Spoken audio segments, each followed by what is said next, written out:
Do a quick intro. Okay, intros are fucking lame, and I'm just gonna react to the division now. We can't say f***ing.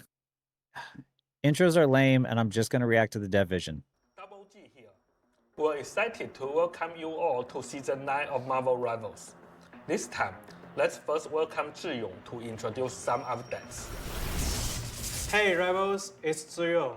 Let's first tackle a pretty challenging topic, Black Widow. We've removed the ADS sniper mode from her standard state and increased the fire rate of her primary attack.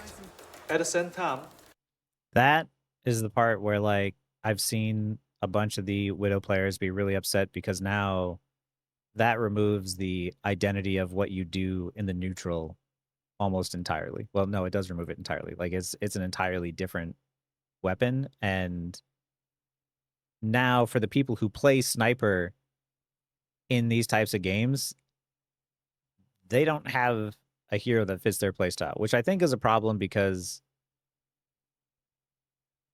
people like sniper is like a core part of shooters. So for them to remove it is, you know, you're alienating a good portion of the people that just like the sniper scope playstyle. Yeah, it's just like how does this separate her from Hela or Phoenix in these situations, right? Or Punisher. we've moved the charged electrical plasma blast from her original ultimate to be normally available, hitting enemies with this deals damage and applies a slow effect. With this adjustment, on one hand, we no longer need to stress over the one-shot KO issue of a normal snipe, allowing us to implement responsible baseline stats. On the other hand, we hope this gives Black Widow more stable, consistent DPS, raising her base damage floor so more players can pick her up. Snipers make people mad when they're meta, though. This is true, and but like also at the same time, you know, Zaza herself said that she never wanted Widow to be meta, right? Because of that very reason. But I have never had a problem with snipers. I don't think that they are a problem because it's high risk, high reward. The reason why you die to snipers and one shot is because people don't play cover, they don't play angles. They'll peek the same window, 3 or 4 times and then get shot in the head eventually, and then they'll blame the one shot hero or the sniper instead of just not peeking the Widow from the same spot over and over again, letting them line up their shot. That is one of those things where I don't know how to convince people to use cover. I don't know how to convince people to not repeatedly jump out into the open and into sniper fire where it's most dangerous. Because if you avoid those sight lines entirely, they don't get any value. And then when you avoid those sight lines, you force them to walk to a position which is more dangerous in order for them to take a risk, right? And that's how, like, for me personally, I get why people don't like one shots, but I don't know how to educate the community on like how to play against it when I'm still trying to convince players in Celestial to use cover. You know what I mean? Secondly, we've transformed her ultimate ability into her ADS sniper mode, which will last for a set duration or until a certain number of bullets are fired. Again, prioritizing the counterplay experience, we still haven't given her the ability to one-shot on critical hits. However, as power compensation, we've drastically increased the hitbox-wise of her sniper bullets, and they can now pierce straight through enemies. Crucially, non-critical hits will also deal incredibly high damage, completely shredding any damage fall off at range. The ultimate goal here is to preserve that pure sniping experience for players who love it, while using the framework of an ultimate to grant it the immense, devastating power it deserves. Finally, 20 seconds of sniper, but she has a limited number of shots. It's probably not going to last the full 20 seconds, I would imagine. Like, the problem with this is, once again, the people who like to play sniper are only going to be able to do it when their ultimate, and their ultimate is 20 seconds or like, what, 8 bullets or something, whatever that was. Like, that's not enough. That's not enough for the hero fantasy of sniper players. Not for Black Widow specifically, just the hero fantasy for like sniper players. we've retained Black Widow's Oh, 6 sprint bullets, and my bad. super jump, entirely removing their stamina restrictions. Her spinning kick will also stay, and we've introduced a brand new ability.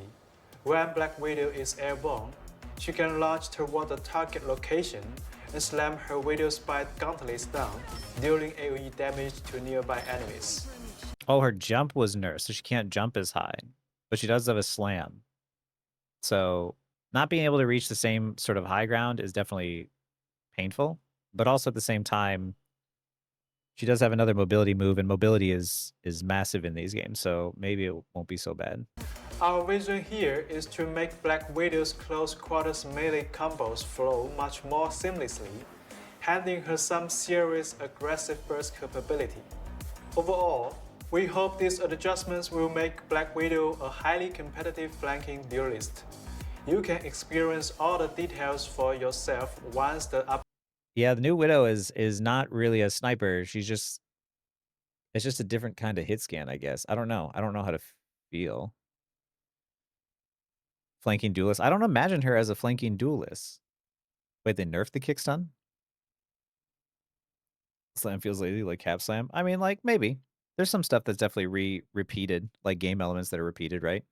I don't think it's necessarily bad. It just depends on how the kit flows, uh but I don't know. I think that this I it sucks because I know how this feels from past experiences playing games where, when I played League of Legends, I played LeBlanc, and I played LeBlanc for years, and then they massively reworked her kit to the point that it was a completely different kit and it didn't feel the same anymore. And then it was so unfun to play that I just quit the game entirely.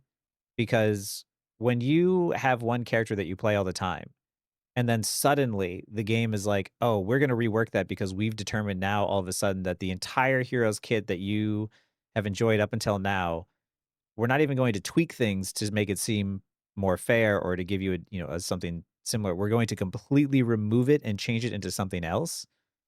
Uh, yeah, that gets players to leave. In my opinion, I feel like it gets more players to leave than it gets new players to try that hero out, because I just ended up quitting the game. That was my way of, like, kicking the League of Legends habit, is, like, once I was free of it for a year, even when they reverted her back to what she was used to be before, it didn't matter. I was gone for so long that I didn't feel like playing the game ever again. I was like, "Well, I'm just gonna play Overwatch now," because I went and I found other games to play. So, reworks, I understand why reworks are sometimes needed, but it does suck for the people who are like, "This is my favorite character. This is what I like to play." Um, and now it's like it doesn't exist anymore. So I don't know. We'll have to see how she plays out, day though. goes live. Let's look forward to her performance in the new season. We can give it a try, but Now, let's chat about the dynamic changes to team up abilities in the new season.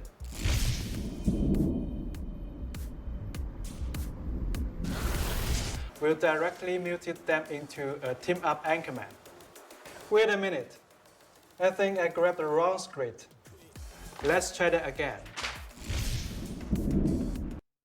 I know there's a thing like all game developers do this where they sort of have these dev talks and they have these sort of like bits of just like, "Oh, wait, I was wrong.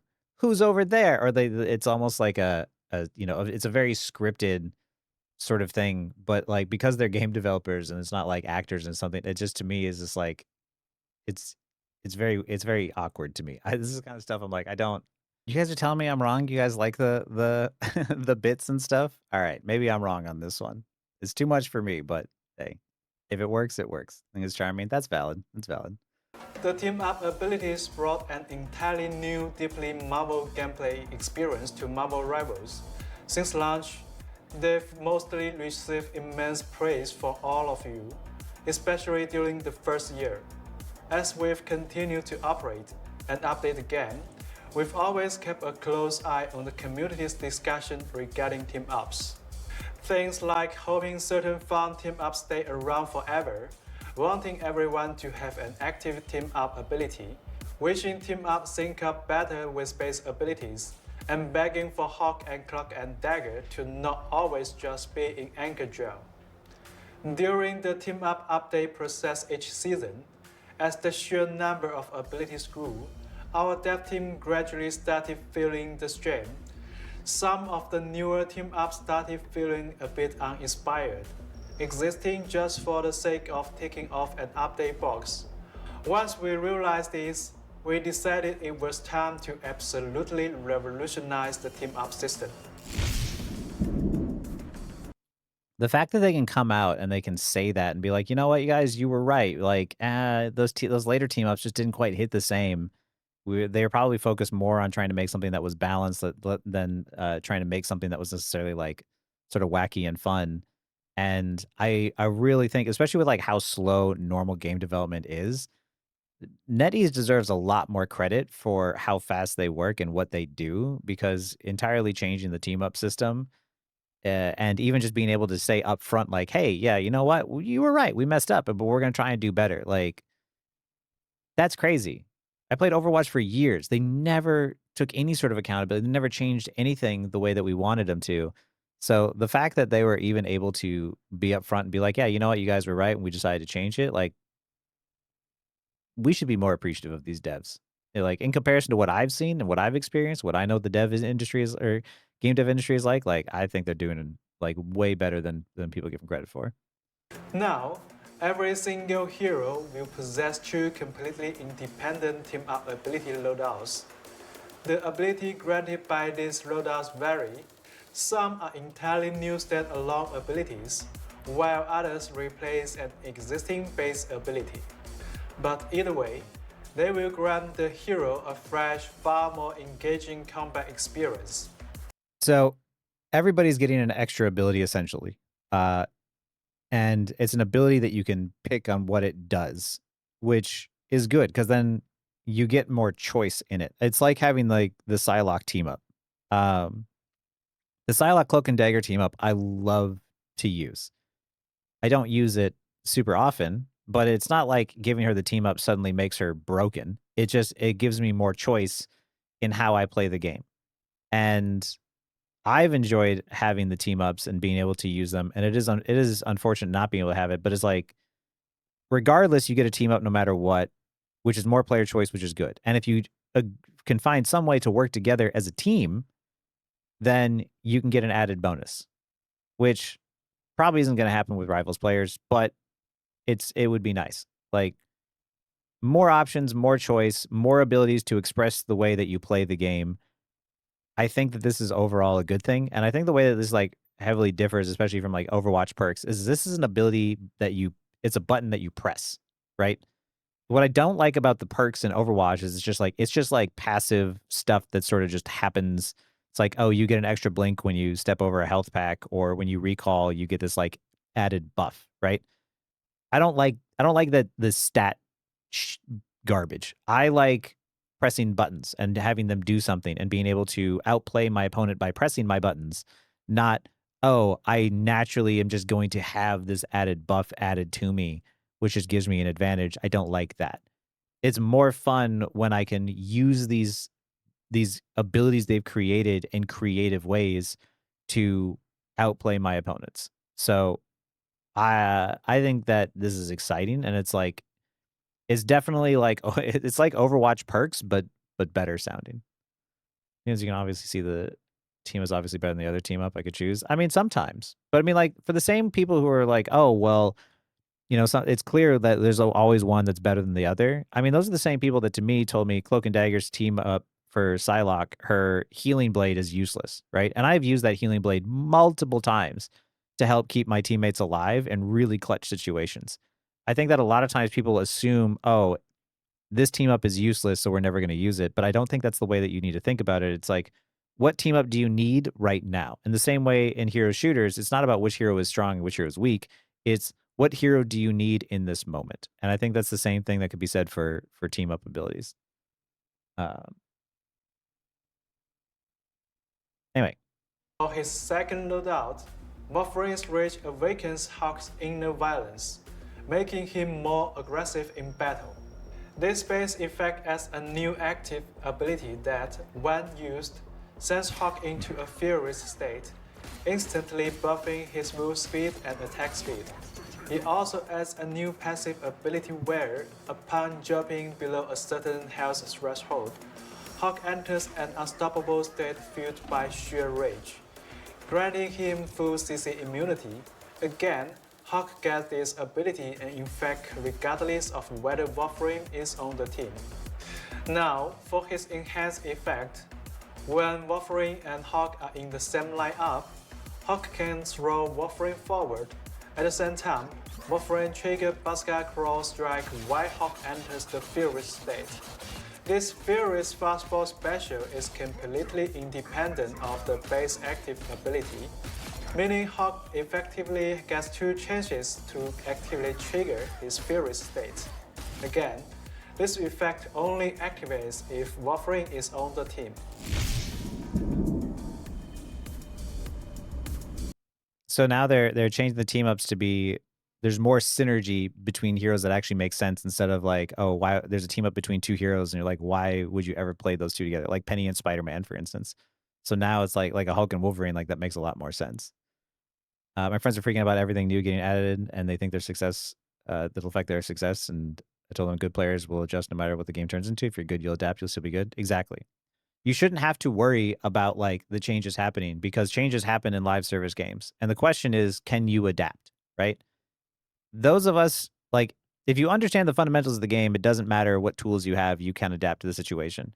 The only thing that could stop you from playing is eventually after enough live service changes happen, the game changes from what you originally knew into something that you no longer enjoy, then like maybe you can step away, but because it's not enjoyable, but not because you can't adapt, right? As if you weren't getting new patches and things to shake things up and you weren't able to, and you weren't adapting to each new one, you'd eventually get bored. You can't have it be the same. Stuff has to change. Stuff has to happen. So my thing has always been like, I'm just going to play the game. And if there's a broken hero, I'm going to try and beat the broken hero. I'm going to try and adapt to the new meta. I'm going to try and adapt to the new play style. Changes happen, but you are still playing a game in which you have control. Your opponent is another human at the other end. You have the ability to outplay them. Taking community feedback to heart, we come through every single team-up ability released since launch, and cherry-pick the absolute most fun and engaging ones, retrofitting them into the new team-up system structure. So, in Season 9, players will get to see the return of some classic team-ups, such as Metallic Chaos. How is that much different than the Gamma one that I just looked at? And Ammo Overload. Of course, we've also designed a ton of incredibly fun, entirely new team-up abilities. For example, Venom will receive the Cosmic Blessing of the Phoenix Force. He gains a new active ability that, when activated, raises his symbiote tendrils in Cosmic Phoenix Flames, swapping out his primary attack for a fiery tendril cliff that aggressively sweeps the area in front of him. When Venom and Phoenix team up on the field, the Phoenix Force that Venom wields is heavily buffed.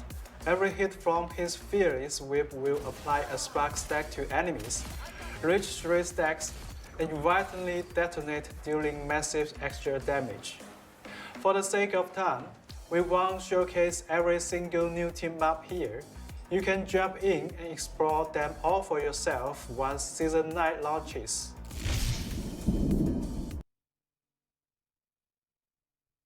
That's fucked up, Shaggy. Listen, I'm just Minnesotan. I come from the Midwest, all right? We don't have a whole lot of range, okay? I could say oohs and ahs sometimes. Anyway, design directions and future of future team-ups. Moving forward, we won't be constantly shuffling around and adding team-up combination every single season like before. Instead, we will focus heavily on the macro performance of the team-up system as a whole, optimizing and balancing the ones that are underperformance. And of course, for any newly added heroes, we will deeply design them to ensure they launch with completely fun and useful team-up loadouts. Okay, so they did just add themselves, like give themselves more work and balancing issues on top of everything else, which is it's interesting because it's like the Deadpool thing where I'm like, wow, they created a character where they have to balance three heroes in one now. I can't even imagine how they're gonna do that. But I will say that they did manage to do that, so maybe it's not so bad. Like, let's be real, 8.5 is a really good season. This season has felt fantastic. Even when you get into the ban phase, it's not like, oh, we know what 6 bans we're gonna go forward with. It varies. Like, yeah, Cyclops is in there a lot, but Cyclops gets through. And even when Cyclops gets through, it's not like overwhelming like before. So, you know, I actually think that over time, this game has improved massively, and the balance is better than people give it credit for, you know? This team up system update is easily the most massive overhaul we've done to the combat system since launch, and it's going to shake up the meta in unprecedented ways. Furthermore, the new team up roster includes a good amount of cross-role synergies. For example, some Vanguards and Dealists will be able to output healing, while some Dealists and strategies can provide incredible survival utility. Strategies that traditionally lack burst healing will gain per turn baseline healing capabilities, and strategies lacking aggressive utility will secure stronger initiation of healing tools. The new team-up system radically shatters the established capability boundaries of the heroes, cracking team comp possibilities wide open. We can't wait to see what team compositions you make full of enhanced heroes and villains. Furthermore, the team-up anchor mechanic from the previous system has been completely scrapped in this update, alongside its corresponding flat numerical buffs. As a result, we will be slowly re-evaluating the raw strengths of those specific heroes as well as some others. We are stepping into Season 9 with a just plan for Season 8.5's dominant overperformance, like Cyclops and Rocket Raccoon, while significantly buffing underperformers like Thor, The Thing, Black Cat, and Storm, bringing their lethality and utility back up to par.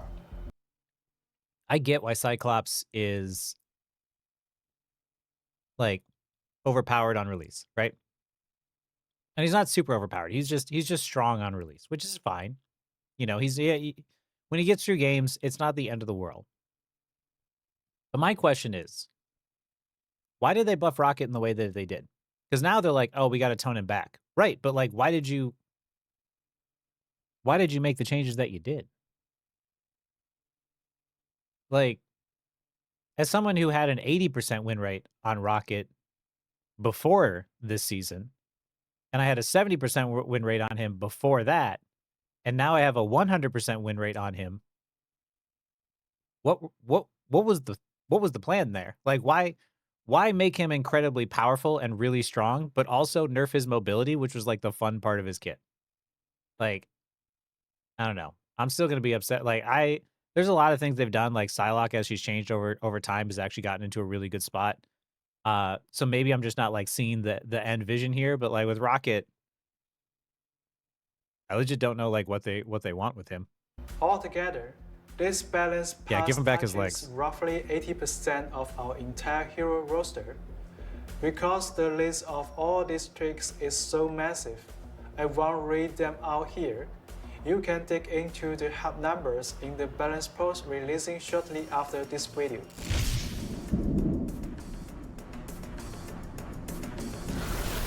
Beyond tweaking the heroes themselves, Season 9.0 introduces two massive global system changes. First up, the brand new team-up system inevitably introduces way more numerical variables into the mix. Team fights are going to be infinitely more chaotic and hyper-aggressive. We found in playtesting that this consistently led to ultimate abilities training together far too frequently and snowballing matches prematurely. So, after exhaustive testing, we've decided to further nerf the overall energy acquisitions rate for ultimate abilities. Post-nerf, the average time to earn an ultimate will feel nearly identical to how they play in recent patches. Secondly, we are adding an entirely new health.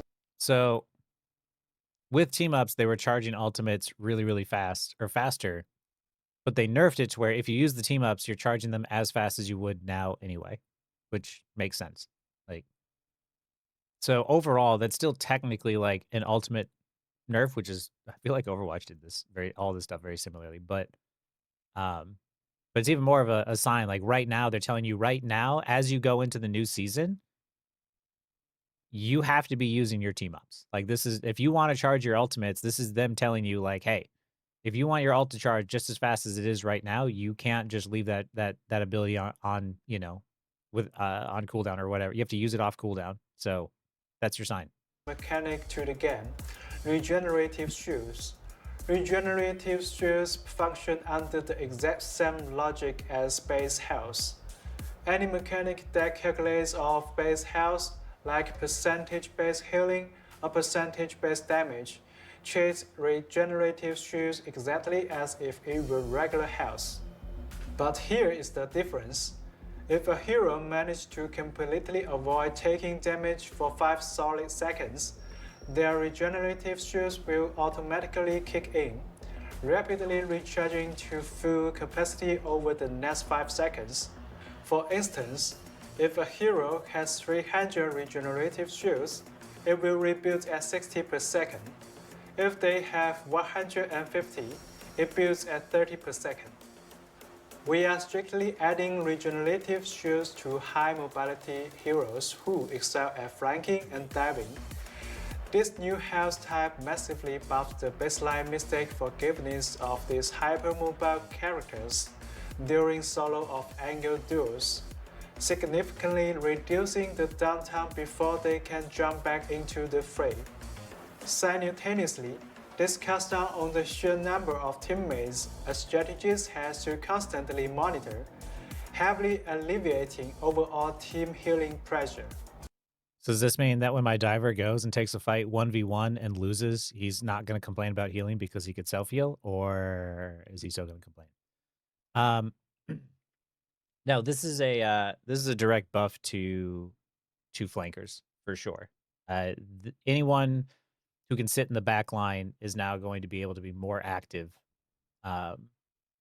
because the downtime is what hurts when you're really, really deep back there.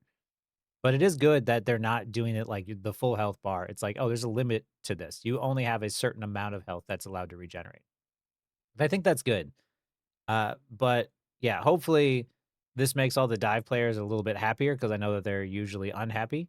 But I am always under the firm belief that I don't think dive has ever been weak. As someone who primarily plays that sort of play style with, Rogue and Captain America and even Psylocke to a certain degree is dive as well. You're never weak on dive. It's never been weak because dive thrives off of burst damage and burst windows and pulling attention and resources. So this is now a buff to them, but like I said, I think that they were always strong before.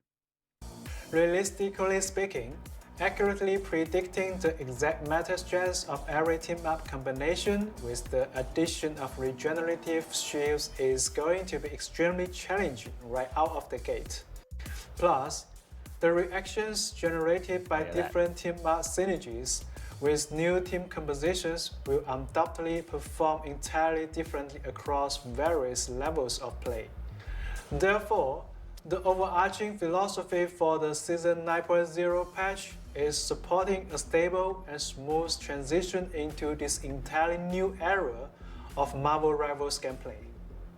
As we plug into this radical new season, we will be constantly monitoring the moment-to-moment experience of the new team-ups and checking the meta closely across all competitive brackets.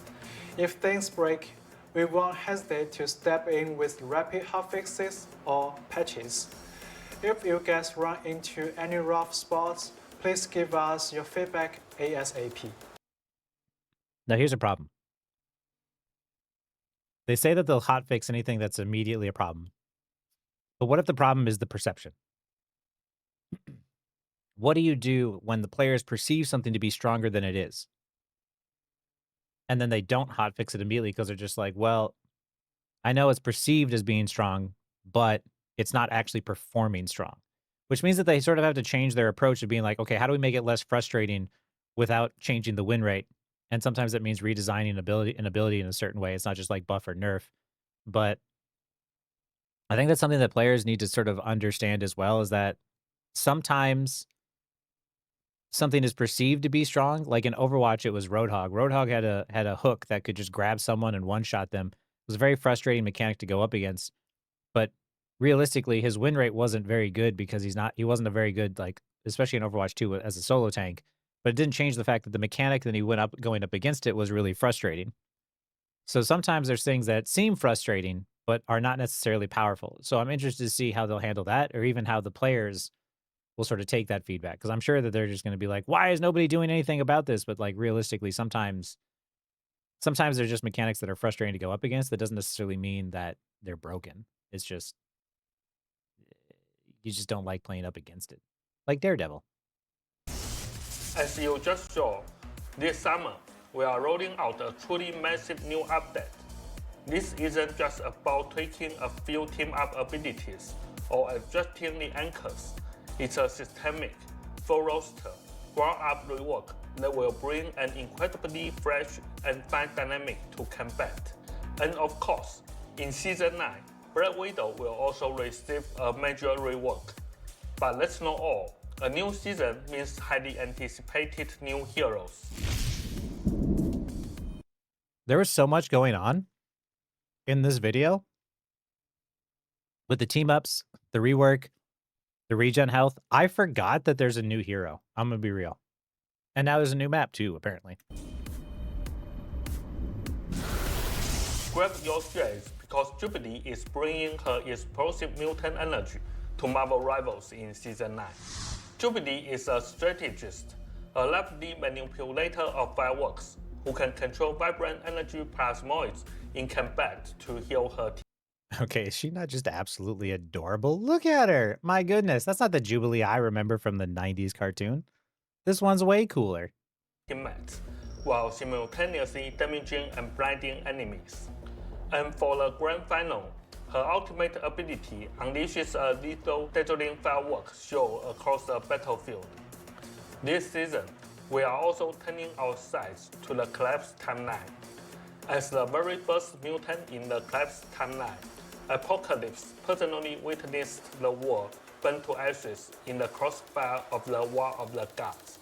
In the eyes of this evolutionary arbiter, the species that needed to be cooled was no longer frail humanity, but rather the very gods who had failed the mortals. However, just as Apocalypse was absorbing the fate of all deities, attempting to ascend to godhood and reshape the order of the collapsed universe, a mysterious assassin pierced his chest. When the heroes arrive in Thebes to investigate the death of Apocalypse, they hit a dead end, only for 3 deeply mysterious murders to occur sequentially entirely within their own ranks, casting an even more impenetrable shadow over the entire incident.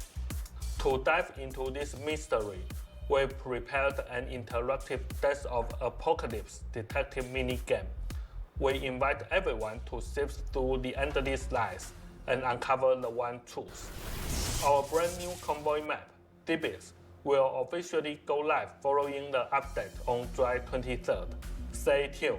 I do love me some convoy maps. Be real. In our tongue on this version update for so long, and we couldn't be happier to finally talk about it. We actually started planning our team up overhaul just under a year ago. Over the last few seasons, we've been closely following the community's discussions regarding team ups, and honestly, the pressure has been immense, especially over the past 2 seasons, right before recording every dev vision. Zhiyong and I would debate, should we just test the overhaul now?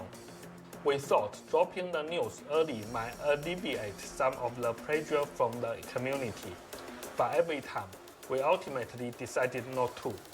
We wanted to be completely responsible, to only announce it once we had successfully built it, run the tests, and thoroughly verified the gameplay experience ourselves.